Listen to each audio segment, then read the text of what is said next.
الحمدللہ رب العالمین والصلاة والسلام علی من کان نبیا وآدم بین الماء والطین اما بعد فاعوذ باللہ من الشیطان الرجیم بسم اللہ الرحمن الرحیم۔ اس سے پہلے مصنف علیہ الرحمٰن نے بیان کیا تھا کہ انسان اور دیگر حیوانات میں فرق یہ ہے کہ انسان غیر معلوم کو معلومات سے بطریق نظر حاصل کر لیتا ہے۔ انسان جو معلوم نہیں ہے انہیں معلومات سے نظر کے ذریعے سے حاصل کر لیتا ہے، جبکہ حیوانات یہ نہیں کر پاتے۔ تو جب انسان یہ کر لیتا ہے تو انسان کو چاہیے کہ وہ نظر کے طریقے کو اور اس کے صحت و فساد کو پہچانے جانے، تاکہ جب وہ تصور و تصدیقہ سے معلومات تصوریہ اور معلومات تصدیقیہ سے مجہول تصوری اور مجہول تصدیقی کو حاصل کرے، صحیح طریقے سے حاصل کر پائے۔ اسی وجہ سے اسے چاہیے کہ نظر و فکر کو جانے، اسی طرح سے نیز اس کے صحت و فساد کو جانے۔ ٹھیک ہے، نظر کا طریقہ کیا ہے، کس طرح غور و فکر کرتے ہیں، اسے جانے اور اس کے صحت و فساد کو جانے پہچانے۔ پھر آخر میں آپ کو بتلایا تھا کہ جو اللہ کے مقرب بندے ہوتے ہیں، یعنی جنہیں اللہ تبارک و تعالی پاکیزہ روحیں عطا کرتا ہے، وہ چیزوں کو جاننے کے لیے نظر و فکر کے محتاج نہیں ہوتے، وہ بغیر نظر و فکر کے چیزوں کو جان لیتے ہیں۔ آج ہم انشاءاللہ عز و جل معرف اور حجت کے بارے میں پڑھیں گے کہ معرف کسے کہتے ہیں، حجت کسے کہتے ہیں۔ نیز ہم یہ بھی جانیں گے کہ منطقی الفاظ سے بحث کیوں کرتے ہیں، الفاظ کے تعلق سے بحث کیوں کرتے ہیں، جبکہ منطق کا تعلق جو ہے الفاظ سے نہیں ہے بلکہ معنی سے ہے، تو منطقی الفاظ سے پھر کیوں بحث کرتے ہیں، انشاءاللہ عز و جل آج کے سبق میں سے جانیں گے۔ تو آئیے شروع کرتے ہیں۔ فصل بداں کے در عرف علماء این فن، تو جان لے کہ اس فن کے علماء کے عرف میں تصورات مرتبہ را کے موصل شوند بتصور دیگر معرف و قول شار خوانند۔ تو جان لے کہ اس فن کے علماء کے عرف میں اس تصورات مرتبہ کو جو دوسرے تصور تک پہنچانے والے ہوں، معرف اور قول شارع کہتے ہیں۔ معرف و قول شارع خوانند، معرف اور قول شارع کہتے ہیں۔ معرف کا دوسرا نام قول شارع ہے۔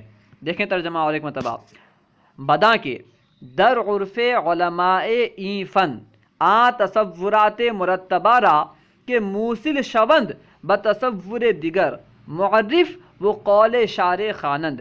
تو جان لے کہ اس فن کے علماء کے عرف میں ان تصورات مرتبہ کو جو دوسرے تصور تک پہنچانے والے ہوں، قول شارع، معرف اور قول شارع کہتے ہیں۔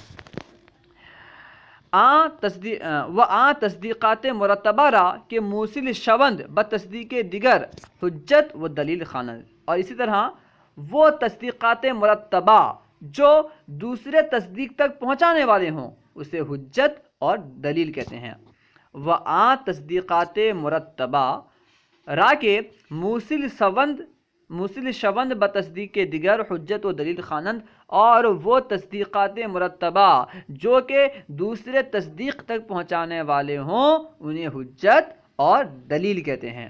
ٹھیک ہے، یعنی جو تصورات مرتبہ، یعنی جن تصورات کو ترتیب دینے سے دوسرا تصور حاصل ہوتا ہے، تو یہ جو تصورات مرتبہ ہیں یہ قول شارع اور معرف کہلاتے ہیں۔ مثال آگے دیں گے، ٹھیک۔ اور جن تصدیقات مرتبہ کے ذریعے سے دوسرا تصدیق حاصل ہوتا ہے اسے کہتے ہیں حجت اور دلیل۔ اب دیکھیں آگے، پس مقصود دری فن دانستن معرف و حجت است۔ تو اس فن میں مقصود معرف اور حجت کو جاننا ہے۔ لہٰذا اس فن کا مقصود معرف اور حجت کو جاننا ہے کہ معرف کون ہے، حجت کون ہے، ان کی معرفت اس فن کا مقصود ہے۔ پس مقصود دری فن دانستن معرف و حجت است، لہذا اس فن میں مقصود معرف اور حجت کو جاننا ہے۔ وہ شک نیست کے معرف و حجت فی الحقیقت معنی است نہ الفاظ، اور اس میں کوئی شک نہیں، اسے شکی نہیں پڑھنا، شک پڑھنا، شک نیست کے معرف و حجت فی الحقیقت معنی است نہ الفاظ، اس میں کوئی شک نہیں کہ حقیقت میں معرف اور حجت معنی ہے نہ کہ الفاظ، اس میں کوئی شک نہیں ہے کہ معرف اور حجت یہ حقیقت میں معنی ہے، الفاظ نہیں۔ معرف اور حجت جو ہیں یہ الفاظ نہیں ہیں بلکہ معنی ہے۔ مثلا معرف انسان معنی حیوان ناطق است، مثال کے طور پر انسان کا معرف حیوان ناطق کا معنی ہے۔ انسان کا معرف کون ہے؟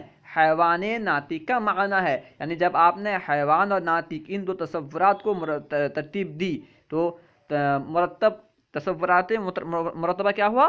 حیوان ناطق، تو حیوان ناطق کے ذریعے سے آپ کو انسان کا علم ہوا، ٹھیک ہے؟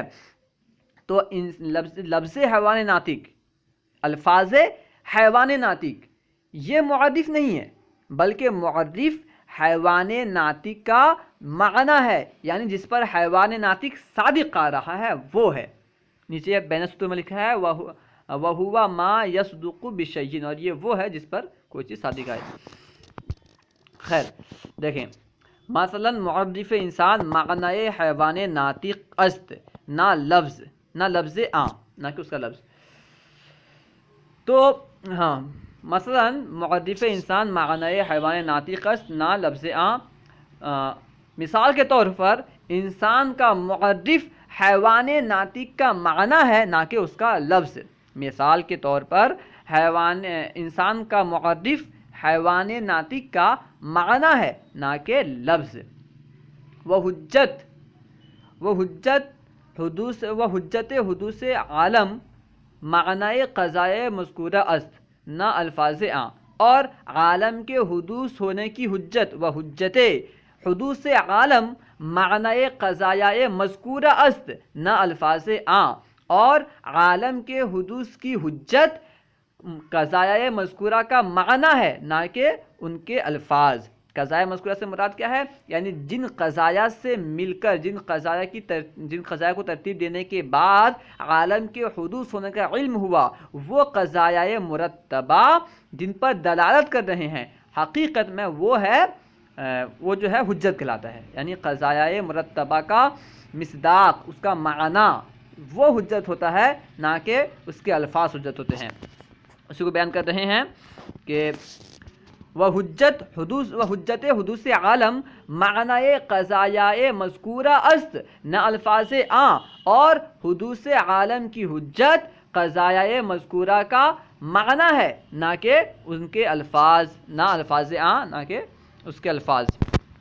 پس صاحب این فن را بذات احتجاج بالفاظ نیست، تو اس فن والے کو یعنی منطقی کو، پس صاحب این فن را، لہذا اس فن والے کو یعنی منطقی کو بذات احتیاج بالفاظ نیست، الفاظ کی حاجت نہیں ہے، تو بذات منطقی کو الفاظ کی حاجت نہیں ہے۔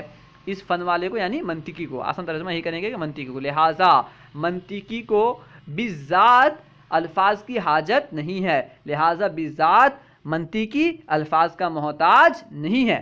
لیکن چوں تفہم و تفہیم معنی بالفاظ و عبارت است، ازیں جہت واجب شد بروے کے نظر کند در حال الفاظ باعتبار دلالت او بر معنی۔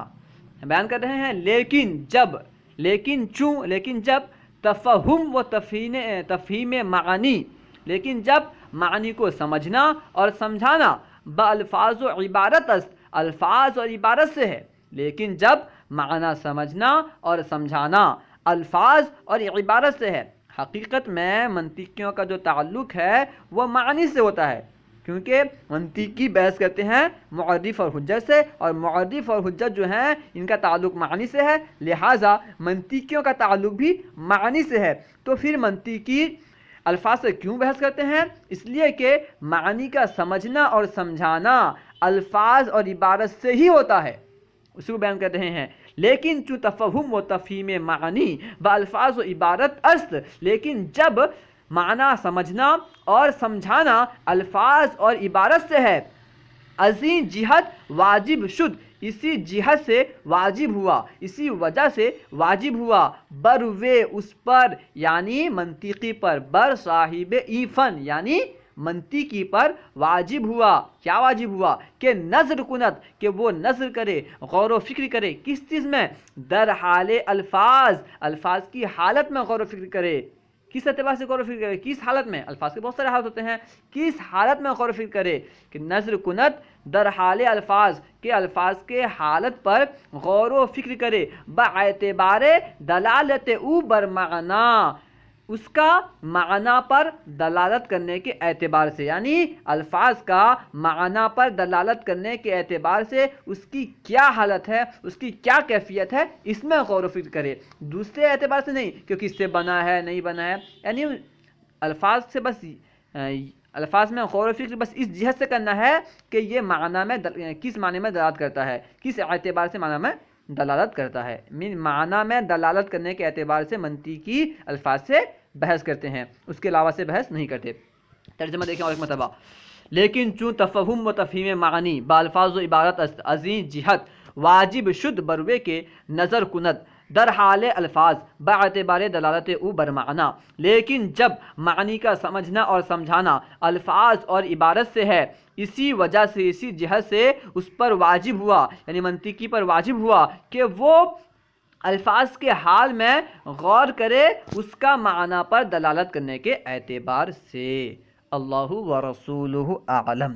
اگر کوئی بات آپ کو سمجھ میں نہ آئی ہو یا درسیات کے متعلق کوئی سوال کرنا چاہتے ہوں تو کمنٹ باکس میں سوال کریں، انشاءاللہ عز و جل ممکنہ صورت میں جواب دیا جائے گا، اور اگر کہیں کوئی خطا پائیں، غلطی پائیں تو اصلاح فرمائیں، کمنٹ باکس کے ذریعے ہو یا نمبر موجود ہے اس نمبر کے ذریعے سے ہو، کسی بھی طرح ہو، اصلاح فرمائیں، انشاءاللہ عز و جل اپنے موقف پر بلا وجہ اڑتا نہیں بلکہ شکریہ کے ساتھ رجوع کرتا پائیں گے۔